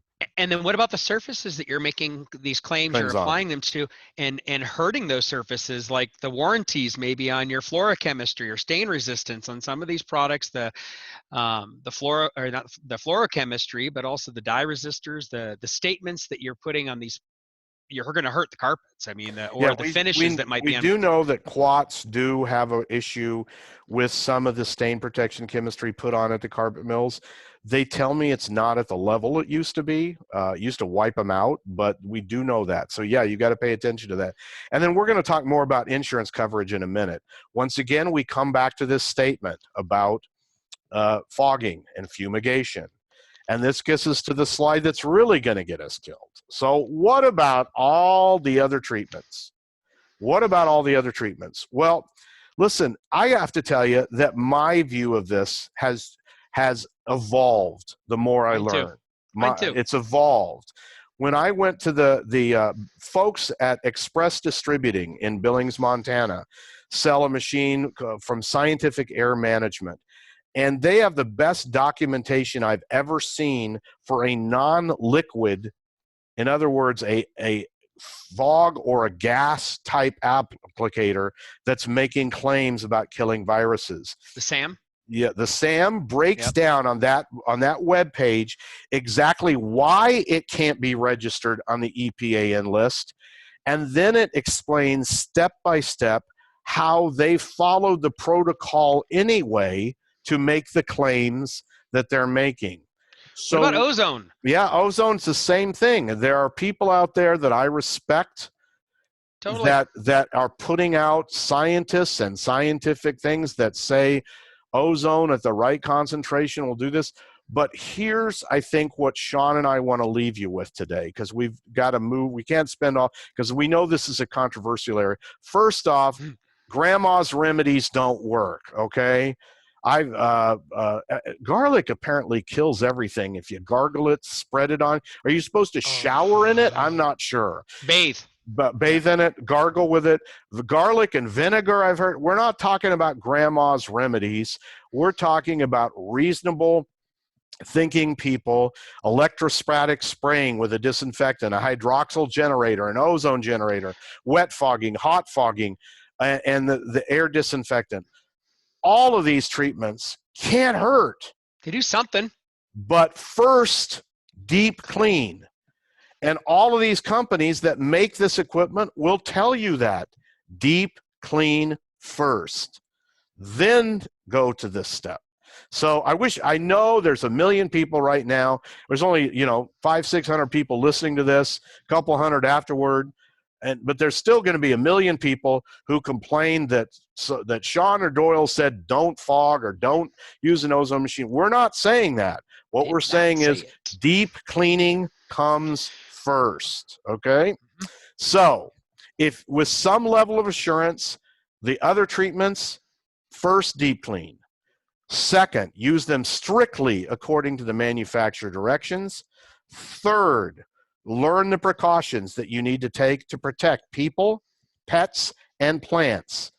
We know that from ozone. Make sure we understand what SAM says, what the electrostatic fogging says, all that thing. And don't oversell your capabilities, okay? But if you want to use those other treatments, fine.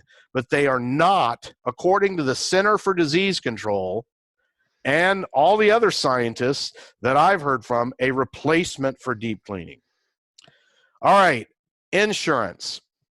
Listen, we don't have time to go into depth on insurance. David Dibdahl has done a great job in R&R Magazine on the experience presentation. In summary, here's what he says. You're probably not insured for what you need to be if you're going to go out and claim that you're working on job sites with known COVID-19. Unknown COVID-19, he didn't raise any alarm at all. He brought up first protecting the workers, which is absolutely where we all start with this. Secondly, he pointed to the RIA and IICRC co-document, which we'll send you a link to. It's a great document for talking about this and protection, but they're really leaning toward environments that have known COVID-19s. Yep. Shawn, from your perspective, as a carpet cleaning company, yeah, what have you? A lot. I was. What have you learned? What I do you felt feel you're comfortable with what I properly heard. insured? I And do. Frankly, go ahead. yeah, I do more than just carpet cleaning, though. I mean, we do remediation. I've been through asbestos training here for the state of Colorado, so I get the extensions of the type of insurances I needed at different service opportunities that we've had. But I feel comfortable cleaning carpets, and that our services are not going to be coming back on us that we made someone's home sick because of our process. I think that that's going to be and as he made the statement, in a court of law, that would be very hard to prove, no matter what your practices are. So we're not insured for cleaning up for it. If you're doing viral work and you're doing trauma and contamination, and that's in your business service operations, and you might have some pollution policy that could cover for your processes. But again, as a carpet cleaner, I think we're covered for the kind of liability of the type of work that we do. Yep. So I guess the big question that I would ask is, and this came in his talk about janitorial. If your rating classifies you as janitorial, which and the way, obviously the way to know this is to go talk to your insurance agent. And I know that the reason that most cleaners don't want to have this discussion with their agent is that they're afraid the agent's going to find out that they're doing stuff and their price for their insurance is going to go up. But you know what? Better to have the price of your insurance go up than make somebody sick.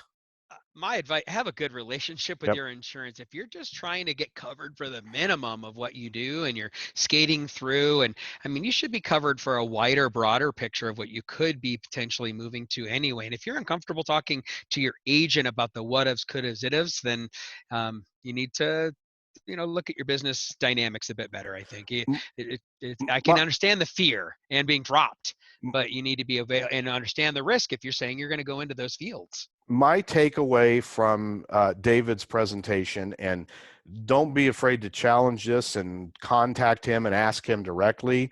My takeaway was that if you're a carpet cleaner and you're going into environments and you're not claiming to apply a disinfectant, you're not selling a decontamination service, you're just cleaning, you don't need extra coverage just because the COVID-19 diagnosis is out there.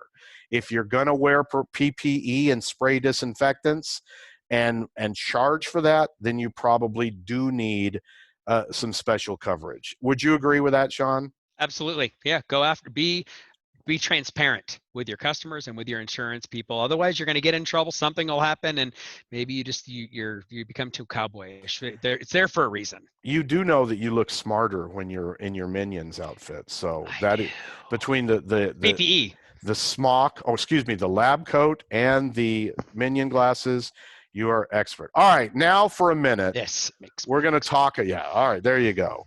Let's talk about deep cleaning in an environment that has had a positive COVID diagnosis. I think you hit that, though. I mean, there's not a lot different, because if it's had it right now, it's been empty. Right. If it's more than 14 days since somebody's been in there, it doesn't have a COVID diagnosis anymore. So we're not talking about somebody trying to hire your company and telling you, I want you to come out and disinfect my facility. We're not discussing that today. That's for the restoration smart people and the geniuses that are out there. Rachel and all those people can help you with that. We're just talking about if you're called out to do your normal cleaning services, carpet, upholstery, rugs, hard surfaces, and it's an environment where they tell you that somebody was diagnosed with COVID-19, the first thing you want to know is when, and then what types of protective equipment do you need to take in there. So if it's been more than 14 days, I wouldn't worry about it. I wouldn't be afraid to spray or fog an EPA endless disinfectant prior to the cleaning job to protect you and your technicians. But what's your thoughts, Shawn? PPE, if there was a positive COVID-19 diagnosis and it's been less than 14 days, why are they having us there? Are you the right guy to do it? Are you just cleaning the carpet? Yep. In this scenario, I'm putting booties on. My guy's going to wear a mask. We're not putting full Tyvek suits on in there. I mean, if it's been non-occupied for a week, 14 days, I think the PPE is from a carpet cleaning standpoint. If we're making claims of doing a viral decontamination for an outbreak, then we need to be looking at that as, are we qualified to doing, are we even qualified to wear the PPE that we're having to put on? HAZWOP certification. Have you gone through the HAZWOP certification? Exactly. Yeah.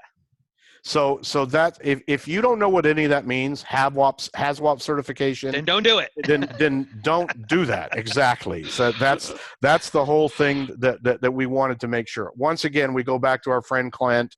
Don't oversell your capabilities. Don't promise or imply something that's impossible to achieve, and it's not worth the money to hurt people. All right. A few thoughts on hard surface cleaning. I mentioned this at the experience presentation. I wanted to expand upon a little bit today before we finish up with how to market all this. First off, how do most people clean the hard surface floor in their home or in their business? So we're talking about Swiffers and auto scrubbers, right? That's how most people take care of their hard surface floors. Mm-hmm. And if it looks clean, it must be clean, right? So here's the problem with that. It's just not true. Define clean first. Define clean first, exactly. This is where I think ATPs certainly could come in handy. But they mentioned this on the Siri call about the tracking of fecal matter from commercial bathrooms out onto hard surface floors. And unfortunately, that was not the first time I'd heard of that. Okay. There is a company out there that is working to manufacture a water recycling system. So they need to know what's in wastewater from an auto scrubber or from a carpet cleaning machine. And we still may be years away, months away from knowing whether that technology even works. But they're wanting to prove, what do they do? And they did a study in a big box store on the hard surface floors, polished concrete. We won't name any names: Home Depot, Lowe's, Hearts, BJ's, Costco, Sam's Club, Walmart. The polished concrete floors, they did a study in one of them, and there was fecal matter they were finding in wastewater in an auto scrubber hundreds of yards away from the bathroom. Of course. Now, before any of you ask me, do I have a copy of that study? I don't, because we didn't authorize it. We didn't pay for it. It's a private study. But I'd heard about that, and then when on the Siri call they started talking about it, I went, oh crap, there's a second scientist, what we talked about earlier, a second scientist telling me the same thing. Mm-hmm. So what do we know?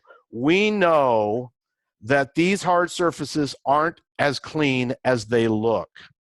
How do we know that? Well, first off, if you're not real good at selling hard surfaces, it's because you're not demoing. Get out that $1,000 rotary tool that you bought 4 years ago because somebody on Facebook convinced you it was a great deal, and actually use it and do demos. I think we can step in a lot easier than that for demos. On that, all you need is a brush, a towel, a little bit of cleaning solution, and get in there and show them some elbow grease and some effort, and you'll wow them in a square foot, and you can recreate that with your big systems when you come in. But you're right, that demo has got to start somewhere. And if we're not doing that to show them the difference of what their dirty grout line has become gradually, that's what their gauge has been, is that darkening or that change of that. The other surfaces may not have shown it. So just got to get in there and demo it. And to keep in mind this, our industry is pretty good at selling deep cleaning of carpet. We need to get better at selling deep cleaning on hard surfaces, because we know that with a truck mount and the right kind of tool, and it doesn't have to be rotary, it can be a stationary hard surface one, we know what we're doing to these environments. They've also been measured in Dr. Berry's tests in '94 at Frank Porter Graham. It's been studied. We know that this, so if we're really talking about hard surfaces in COVID-19, if there are virus contamination, there's a lot more hard surface floors out there in the world now than there are carpeted floors. LVP, the luxury vinyl tiles. Jim Mans and I were from Shaw. Jim Manis and I were from Shaw. We're talking just the other day about luxury vinyl plank. We're going to be doing more testing with them because he wants to be able to come up with a recommended deep cleaning process on LVP beyond the Swiffer and the mop. And so, well, some of that's there. I mean, we have tools, our dual cylindrical extraction systems from basic coatings, and the several of those kind of self-contained systems that actually do extract and bring it up. We just need to learn to use them better and get the customer off the Swiffer. And get more hot water on these hard surface floors. Hot water, not auto scrubber water. We actually used and steam cleaned at 1,000 PSI at the Experience Show, because we do all sorts of demoing there. Come join us there in September. We're going to be alive again and well, doing lots of demos. But that we experimented with luxury vinyl tile. Not that they're endorsing it at Shaw, but up at 1,000 psi, and it barely even went through the planks. So it can handle more than maybe we say we can do, but deep cleaning needs to be addressed.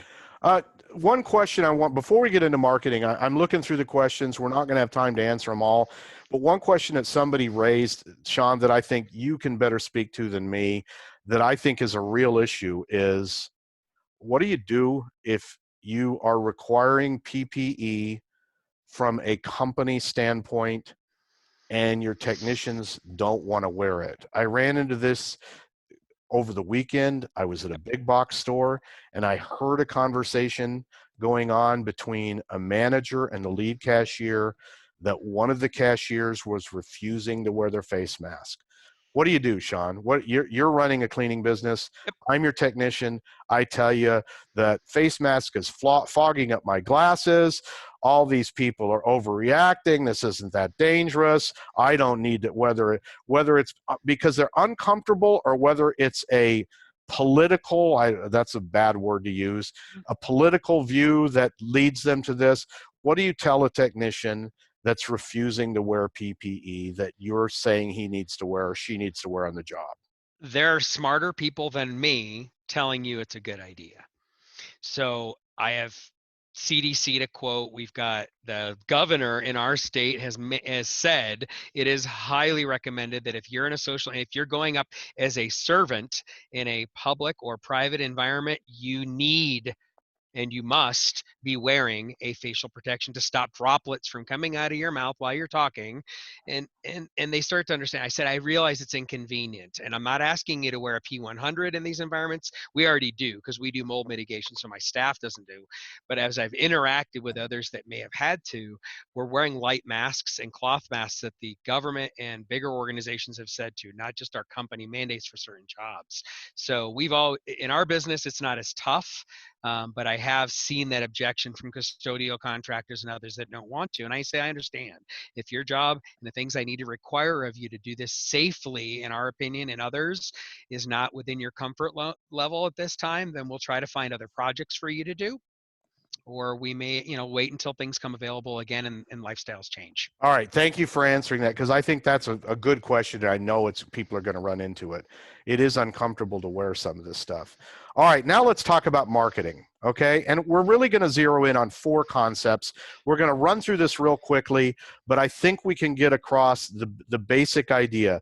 There are 4 things that we're telling you need to focus your marketing on right now: credibility, cleaning for health, safety and security, and increased frequency.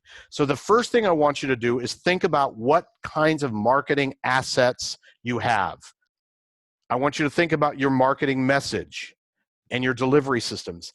Because what we're really talking about is what do we need to do differently than we're doing now to take advantage of the situation in terms of getting that out there. So you got to know your audience that you've currently been working at. First thing, anytime I talk about marketing, the first thing I like to do is establish a basis that just because somebody has a lower price than you doesn't mean they're a bad guy or a bad girl. It's just the way they operate their business, okay? I don't like room pricing. I'll tell you that right off the bat.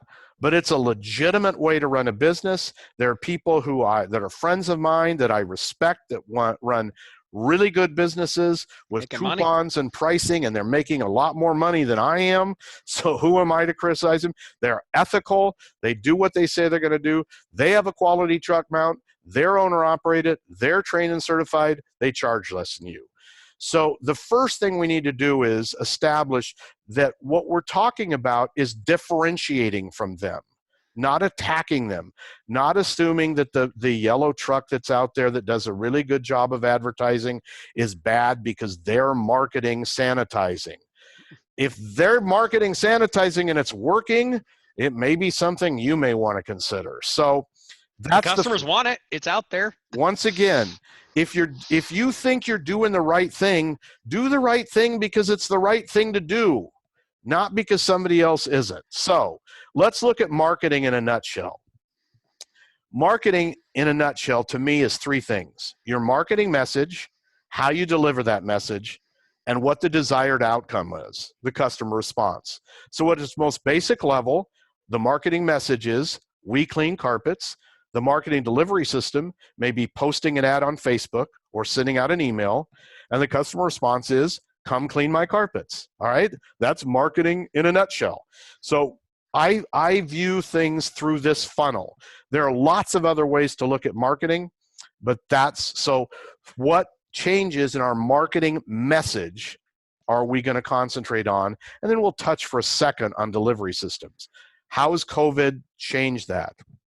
Well, the first thing you do is you have, what is the goal, the desired outcome of your marketing message, of any integrated marketing campaign, whatever you're spending your money on to market. And in this day and age with social media, we have a tendency to only look at the amount of money we're spending. If you are really trying to market through social media, you need to charge for your time. Because if you're spending hours and hours and hours a day on Facebook and justifying it as a marketing exercise, then you need to charge yourself for that. Because arguing with other carpet cleaners about the best way to market is not marketing to your customers. So these are the things that we typically teach people. And what is your desired outcome? Most advertising is to get permission marketing. It's to get permission to do more marketing. It's not booking a job. It's trying to make a first impression that gets them to listen to future messages. Generating new clients, securing more business from existing customers. Cash flow crisis. Some of you are going to be in an absolute cash flow crisis. You need money now, okay, and when this is done. So I wish we had time to go into all these details, but there was something that really caught my attention. Some of you are familiar with John Tapper. John hosts a show called Bar Rescue. It's on the Paramount Network now, if you don't get that channel, but that's where it's on. Now, John is really rough around the edges. John uses a lot of words that my mother would wash my mouth out with soap for using. And John can be really intimidating. But if you want to learn from a guy who understands entrepreneurs and some of the dumb things we do, watch Bar Rescue. But anyway, John was interviewed the other night, and they were on a show I was watching, and they asked him about restaurants coming out, restaurants and bars, because that's his area of expertise, coming out of COVID-19. And the host was going on and on about how there is no hope, that all restaurants have no chance of surviving at 50% occupancy. And I mean, and it's right. I would hate to own a restaurant right now. It's a huge challenge. I understand that. But John, as he usually does, kind of grabbed the conversation and pointed it back to this. Listen carefully. He said, the restaurants that will thrive coming out of the COVID-19 pandemic are the ones who move safety and security to the top of their marketing message. Listen carefully. He said, the bars and restaurants that not only survive but thrive coming out of COVID-19 are the bars and restaurants that move safety and security to the top of their marketing message. Now, keep in mind, this is a man who spent his career teaching people how to brand, how to make specialized menus, fancy drinks, fancy food, branding, all the things that all the good marketing gurus in our industry teach. And he's saying all that's still useful, but the number one thing I'm going to tell my clients to do is move safety and security to the top of their marketing message. All right? Keep that in mind. That's what we've been talking about. If you're going to make your technicians wear a face mask, market it. If you're going to make your technicians wear booties, market it. Yep. If you're going to take the extra steps to protect yourself and your technicians from the customer, and the customer from you and your technicians, market it. Market safety and security. Shawn, thoughts?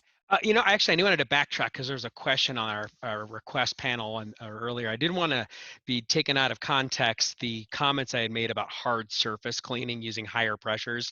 Please be aware that we had played around, but we certainly aren't recommending anything past a low moisture cleaning on planking and other things because of warranties and laminates. But we saw what resilience can be built into some of the specialty floorings, but be very cautious about overusing steam and things on those surfaces. And I can tell you that HydroMaster will be working with a manufacturer to do more testing on planks, on higher surfaces.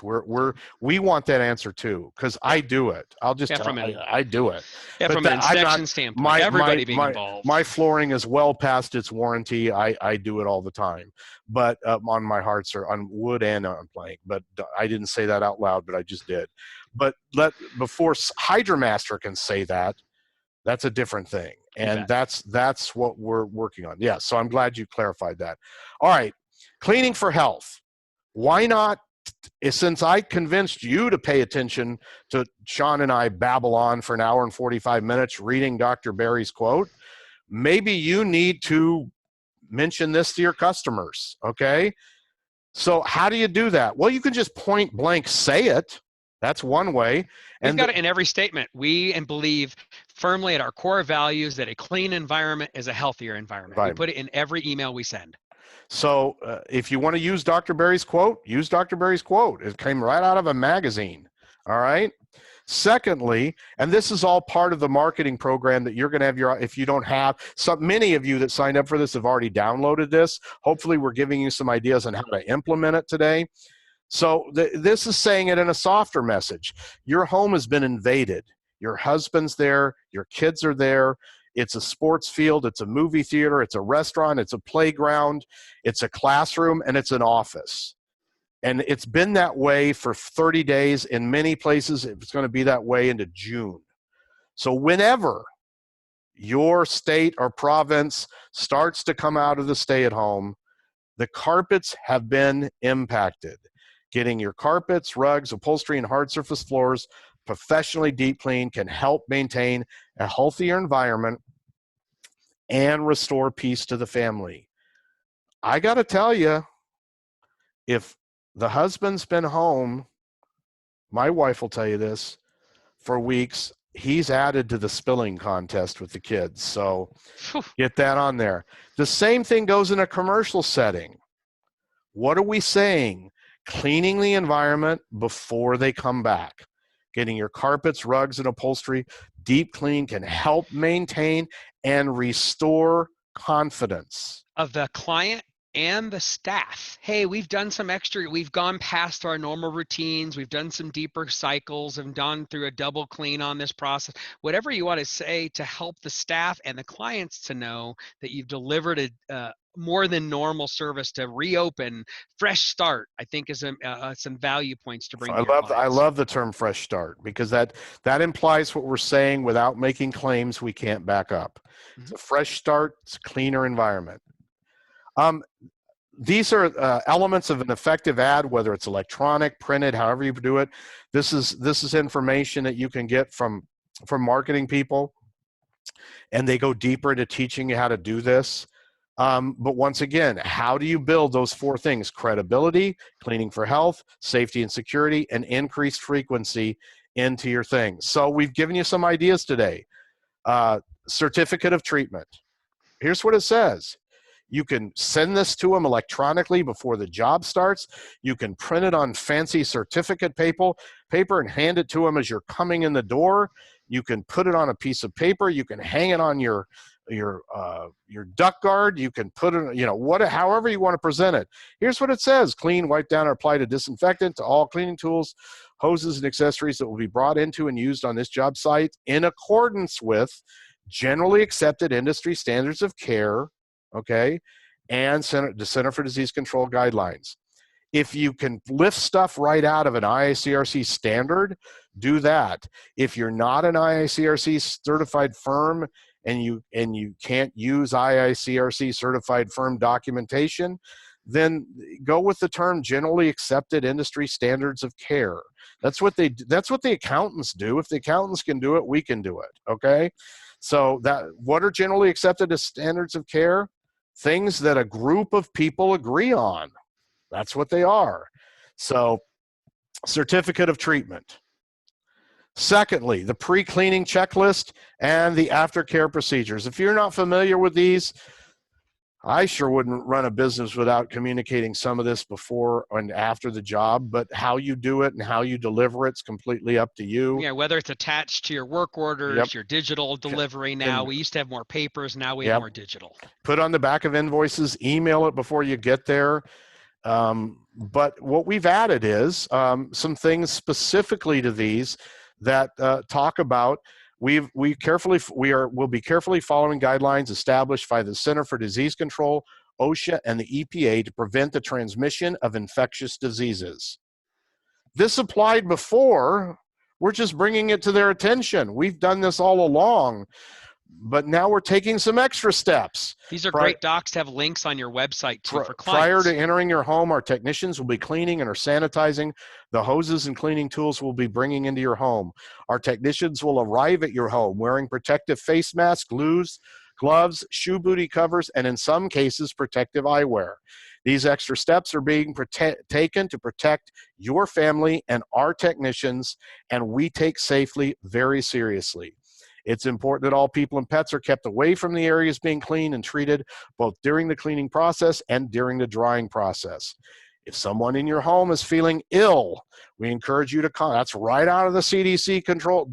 If you're going to stay in business guidelines, if you're going to ask if somebody in there is sick, reschedule. Okay. Time is a Yep. We look forward to restoratively deep cleaning your carpeting, rugs, hard surface floors, and upholstery in accordance with generally accepted industry standards of care and professional cleaning solutions that dissolve, dislodge, and extract soil and other unwanted substances using cleaning solution temperatures that maintain 145 to 160 degrees across all surfaces we are cleaning. This provides you with additional reassurance we are doing everything you can to maintain a safer and healthier home environment.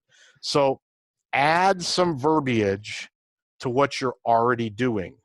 And if you're not doing any of this, start. And we'll send you these documents so you can build these in. And then I mentioned we talk for a minute about delivery systems. Those 4 things that we're going to say over and over again. Credibility. We talked about that. Making your company more credible. Secondly, cleaning for health. We talked about that. We've given you resources for that. Thirdly, cleaning for health, leading to the fact that we can say we've made a safer and more secure environment. We'll follow John Tapper's recommendations and we'll really sell safety and security. And fourth, trying to sell increased frequency with the documentation from other people. So now how do we deliver those messages? Obviously, we don't have time. We could spend an hour just on this. Customized spotting programs, client newsletters, email, social media, email, Google Ads, SEO optimization, programmatic advertising, company websites, public relations are all things that most of you are doing, or some of you are doing. Shawn, send us out on how do we deliver these messages to our customers? You need to be looking at how you've been touching them now. Where are they seeing you? Where are people? I think our social media has got to be there. We've got to deliver it through the markets that people are paying attention to. It's changed every day. I think our handouts and flyers, people aren't wanting paper from us right now. They're wanting to see good information, good dynamic, fun, caring environments. People that care about their service experience is going to be, and you've got to deliver that to them in, I think, obviously your social media platforms, direct emails to clients, broadcasting, and getting in touch with them. If you're big radio, great. If you've got that kind of play, this is morphed to different markets. Depends on how you're interacting with them. Are you on your local Facebook pages, or are you just broadcasting? So many ways to touch our customers. But where are people really gravitating and holding bar right now? I know that they're on their phones. They're attached to it if they are in those media platforms. But don't go fear mongering with them. be supportive, be helpful to the community, give back to the community, do things that make you in those circles where people that can have services done are going to recognize you. You know, I heard a good suggestion from a guy the other day, a friend of mine. He said, you know, I recognize, Doyle, that a lot of people aren't going to read stuff that I send to them, educational type marketing. He said, so what I'm doing now is I give out free spotter on every job. And he goes, if there's something like a message, and he was talking about COVID-19, that I want them to see, and I've given it to them before the job, during the job, I'm giving it to them after, I tape it to the free spotter. I just tape it to the free spotter again because I know they're going to take that because I've built it into my whole program.